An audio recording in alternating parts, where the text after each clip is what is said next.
Enquête de satisfaction. Fiabilisez vos enquêtes tout en maîtrisant votre budget. Commençons par une évidence. Dans une enquête de satisfaction, la taille de l'échantillon interrogé détermine la fiabilité des résultats de l'enquête. Prenons un exemple. Je souhaite faire une enquête sur la propreté des rues de Paris. Pour réaliser cette enquête, je décide d'interroger un échantillon représentatif de 500 personnes.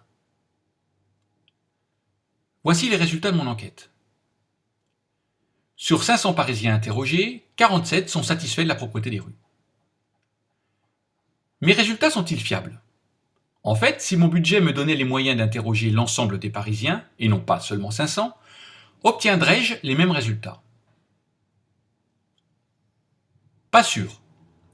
Ces pourcentages peuvent varier sensiblement et risquer d'inverser la tendance. Les Parisiens satisfaits seraient alors majoritaires.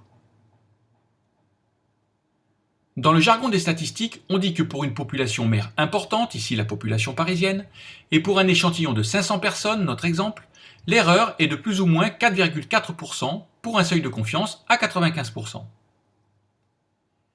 Soyons plus explicites et reprenons terme à terme cette dernière proposition. Dans notre exemple, nous avions 47% de satisfaits, donc 53% d'insatisfaits.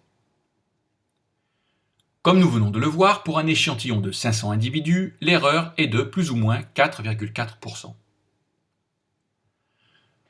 On pourra par conséquent dire que les satisfaits se situent entre 42,6 et 51,4%, c'est-à-dire 47 moins 4,4% versus 47% plus 4,4%, alors que les insatisfaits se situent entre 48,6% et 57,4%. Regardons de plus près ce premier résultat.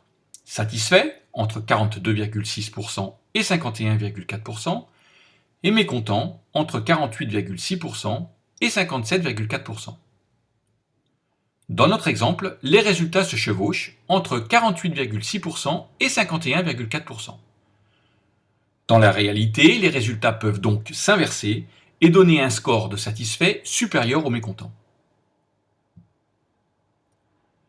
Le schéma ci-dessous illustre le chevauchement des deux intervalles. La zone de chevauchement délimite la zone de risque où l'inversion des tendances est possible, où les satisfaits peuvent devenir majoritaires. Ainsi, s'assurer de la qualité de son échantillonnage, c'est aussi faire en sorte d'éliminer ce chevauchement. Mais sommes-nous certains de ces intervalles? Oui, mais à 95%, et non pas 100%.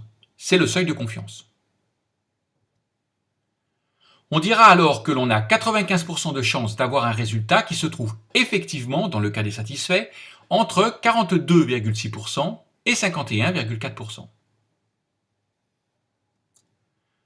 Dans les études de marché, on travaille généralement avec un seuil de confiance à 95%. Si nous augmentons maintenant l'échantillon pour atteindre 1500 sondés, l'erreur est alors ramenée à 2,5%, plus ou moins. Dans notre estimation, il n'y a maintenant plus de risque d'inversion des tendances.